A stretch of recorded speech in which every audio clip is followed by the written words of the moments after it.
Башкалабызның Габдулла Кариев исемендәге яшь тамашачы театрында шул исемдәге спектакль дөнья күрде. Әйтергә кирәк, бу инде Кариевларның яңа сезондагы икенче премьерасы. Тамашаны безнең хәбәрчеләребез дә карап кайтты.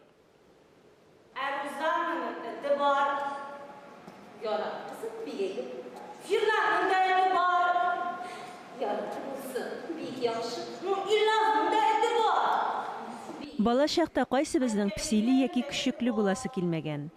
Бик сирәк малай белән кыз гына бу турыда хыялланмагандыр.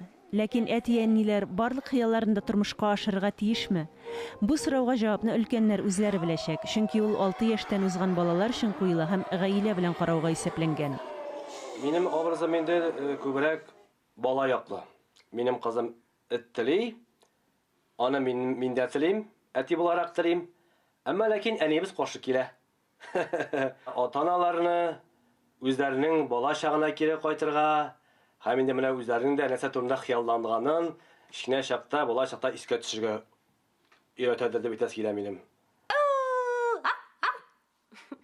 Мин бүгенге спектакльдә эттә булып уйныйм. Чөнки безнең спектаклебез Сәлам Актәпи дип атала. Біз монда 6 актер уйныйбыз һәм барыбыз да төрле образларга керәбез.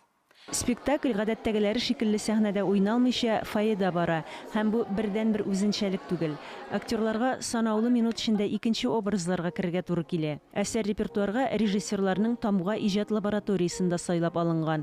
Аны сәхнәләштерүче Александра Лавянникова Бәби һәм Курчак театрлары өчен эшли. Аның эшләре чит илләрдә дә билгеле һәм ул алтын битлек премиясына да тәкъдим ителгән. Два режиссера делали эскизы в фойе. Безнең спектакль өчен эскизлар фойеда эшләнгән иде. Шуңа да без аны монда гына калдырырга булдык.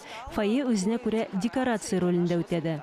Бу театрда әлегә кичкенә сәхнә дә юк. Аннары тамашачы белән ике арадагы якынлык бу очракта аз гына да комачауламый. Ул киресенчә балалар спектакль өчен яхшырак тәле.